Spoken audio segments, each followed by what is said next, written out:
जाय भारतआ टेकनिक हाथियारनि थाखाय गुबुन देशनि सायाव सोनारना थानो गोनां जादोंमोन। दा बे भारतआनो सारा दुनियाव गोदान सिनायथि बानायगासिनो दं। खुलुमबाय रायजोफोर, नैबे बेलारोम समाव आङो नोंथांमोन मोनथिस'यै बाथ्राखौ शेयार खालामनो थाखाय बे भिडिअखौ लानानै फैलायबाय।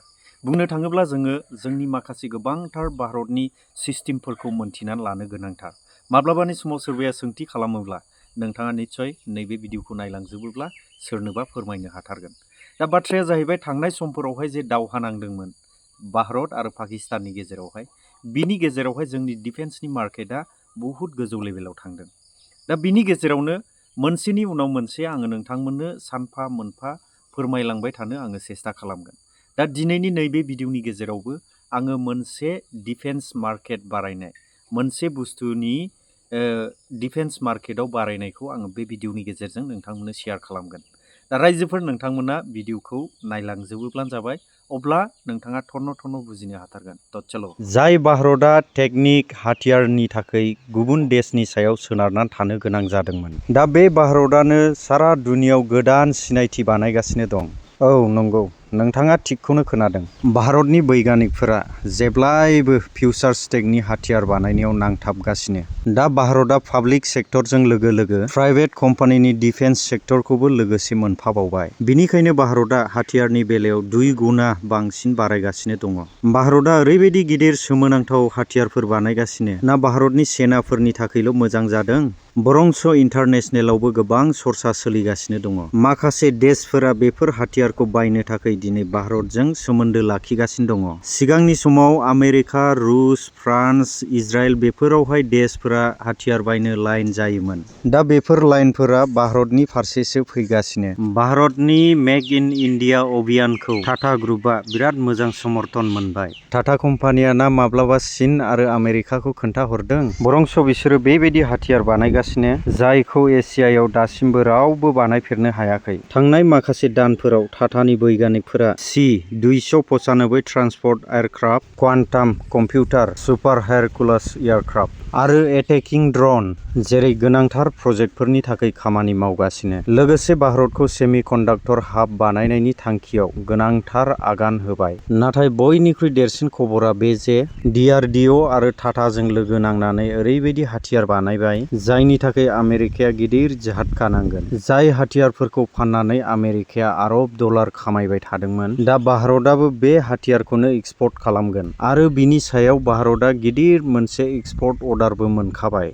बिदिब्ला जोङो बिनि सायावहाय मिथिनो थाखाय सुरु खालामदिनि आरो मिथिदिनि भारतनि वेल आर्मर्ड प्लेटफर्मनि बागै, जायखौ DRDO आरो टाटाजों लोगो नांनानै बानायदों। बेखौ खालि भारतनि सेनाखौ मजबुत खालामनोल' बानायनाय जायाखै, इन्टारनेशनेल मार्केटआवबो सोमावग्लुंनो थाखायसो। बयनिख्रुइ गोनांसिनथार बाथ्राया बेसो, बे गारिनि थाखाय भारतआ इन्टारनेशनेल मार्केटआव गिबि अन अर्डार मोनबाय आरो बेबो मराक्क' बायदि हादरनिफ्राय। नोङो मिथिनानै हैरान जागोन जे बे अन अर्डारआ जारिमिननि बयनिख्रुइ देरसिन एक्सपर्ट अन अर्डार, जायखौ भारतनि डिफेन्स कम्पानिया मोनदों। दा नोंथाङा साननो हागौ जे बे WFP आव मा गोनां बाथ्रा दं। बिदिब्ला जोङो बे गारिनि सिङाव मा दङ बेखौ मिथिनानै लादिनि। लोगोफोर, बियो सादारन देखायनाय गारि नङा। बेखौ ओरैबायदि बिगियाननि टेकनिकजों डिजाइन खालामनाय जादों, बियो जिखि जाया थासारियावब्लाबो आरामैनो हान्थिलांनो हायो। बियो गोजौ गोजौ हाजोआनो जाथों बा हाब्रुबारियानो जाथों बा दै बारलांनांगौआनो जाथों, बियो गासैयावबो थांजोबनो हायो। बे गारियाव हाइड्र'निउमेटिक सासपेनसन होनाय जादों, बिनिखायनो बियो जिखि गाज्रि लामायानो जाथों जेरावबो थांनो हायो। आरोबाव बे गारिया MPBSबो, यानि हायाव खारनायजों लोगोसे बियो दैयावबो आरामसे खारनो हायो। बेयावनो बेखौ मिथिनो हायो जे बेखौ बबेबा मोनसे दावहायावहाय मोजाङैनो बाहायनो हागोन। बे गारिनि बोलोखौ जुदि रायज्लायोब्ला, बियो बालाहामाफोराव दुंख्रावनायाव हान्थिनायावबो सैसोनो हानाय गोहो दं। आरो बेल' नङा, बेवहाय 10 निफ्राय 12 जन सैनिकफोरबो आराम जिरायनो हायो। आरो बेखौ सेनाफ्रा थाबायनानै डिउटि खालामनायाव नङाब्ला टही मिशननि थाखायबो बाहायनो हायो। भारतनि सेनाफोरा सिगाङावहाय बे गारिखौ माखासे मिशनफोराव बाहायखांखाबाय आरो पेरामिलिटारि फर्सनिफ्रायबो बेखौ बायनो थाखाय अर्डार होबाय। दानिया फैदो बयनिख्रुइ देरसिन सोंथियाव, माब्रैथो भारतआ एसेबां खम समाव एसेबां लाब खालामनो हाखो? लोगोफोर, बिनि फिननाया भारतनि टेलेन्ट, बैज्ञानिक आरो इन्जिनियारफोरनि खस्थ' खालामनानै नाजानायनि फिथाइ। DRDO आरो टाटाजों लोगो नांनानै बे गारिखौ जेरैबायदि डेभेलप खालामदों, बेखौ खालि भारतल' नङा, बरंस गुबुन देशफोरनो खोन्थानो थाखाय बेनो थोजासे। दा भारतआ सोरनिबा सायाव सोनारला।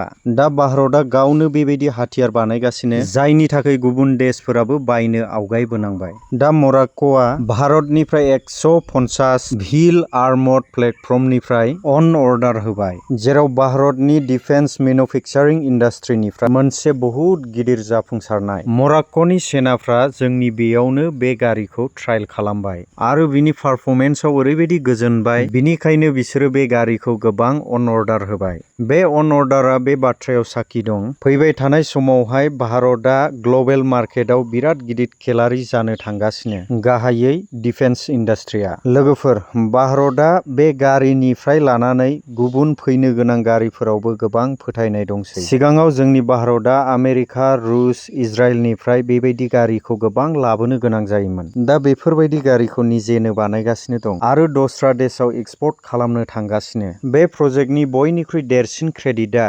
DRDO आरो टाटानि बैगानिक आरो इन्जिनियारफोरनियाव थाङो, जायनि थाखाय खौसे मेलायनानै भारतखौ नैबे स्टेजसिम सफैहोबाय।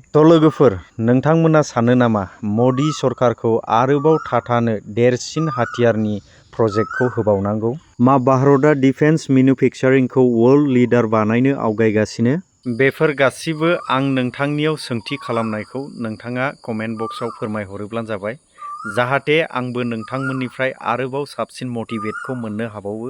आरो लोगोसे नोंथांमोना बे भिडिअखौ मोजां मोनदोंब्ला मोनसे लाइक आरो मोनसे शेयार खालामना होयोब्लानो जाबाय, जाहाथे नोंथांमोननिफ्राय आंबो माबा मोनसे मटिभेट बा मददखौ मोननो हायो आरो लोगोसे नोंथांनि शेयारनि गेजेरजों सोरबा सासेयाबो मिथिहैनो हाबावनाय बायदि। Thank you.